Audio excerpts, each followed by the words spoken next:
ActRaiser 2 by Enix, evil Tanra has been resurrected by his faithful minions, and the Master must stop him once again.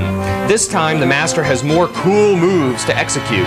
He can fly, dash, stab, and use his shield to ward off enemy projectiles. ActRaiser 2 does not include the simulation element that was crucial to the original, so you'll not see the Master's wing friend as often. What you will see, however, is great graphics, effects, and high-flying action. This overgrown Venus flytrap appears in the very first level of the game.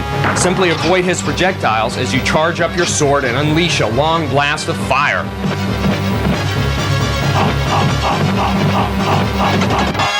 This level has a really spectacular backdrop, a sun setting with the water reflecting the light. Too bad this difficult level isn't as serene as the background.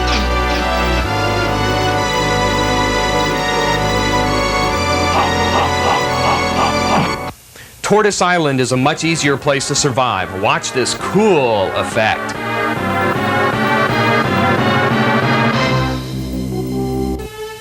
Now that you have arrived to this mysterious underwater place, you must work your way to the boss of this level. He will be a piece of cake compared to some of the other foes you'll meet. To beat him, you must fly over his claws and then try to stab his eye by thrusting your sword downward. The claw will get in your way, but try to ignore it and concentrate on beating the boss before he beats you. Avoid getting frozen by the substance shot from the eyeball. The following password will get you into the next level in Deathheim. MFCL SYMC MSXF.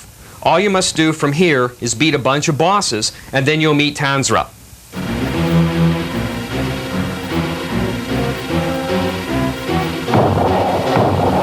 To beat the snail boss, stand in place and jump the moving rocks.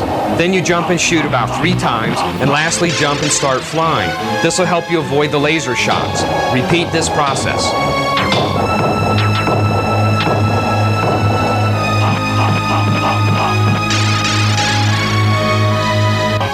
To beat the flying head, extinguish the flame in the center of the screen and then position yourself on the lower right platform and shoot the head. Next, you'll find yourself falling down a long shaft. Immediately press down and Y to extend your sword. Upon reaching the ground, head for the right corner. Turn, face him, and shoot. When he gets too close for comfort, jump up and fall with your sword extended again to really nail him.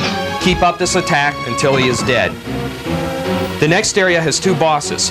First, head right as you take care not to jump off the scrolling screen. Fall down to the platform on the right where you see an object that looks like a stoplight. The object is much needed extra life. A big whirling blue boss will come to you, and when he does, start shooting at him. Try to get behind him so you cannot see yourself as you shoot. After his demise, a big blackbird will appear. This guy's a real toughie, and that's why extra life is placed at this level, because you'll die a bunch of times before defeating him. Try to be in a position from which you can shoot upwards at him whenever the wind blows, and be sure to fly around until it stops.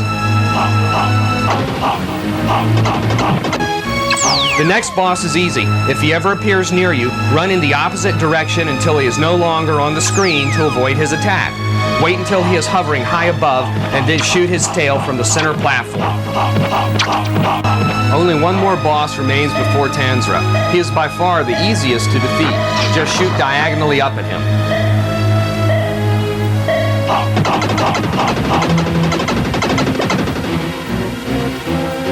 Upon his death, you will walk down a long, dark corridor until you meet a slain angel who gives you a password and warns you of Tanra.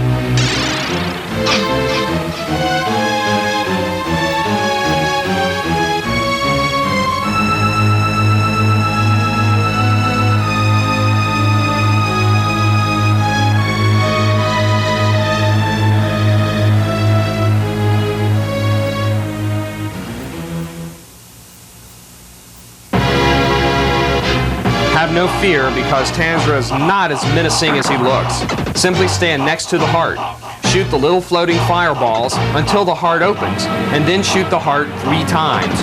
Do not shoot any more than 3 times, because after that your shield will block the huge energy blasts that appear unexpectedly from the heart.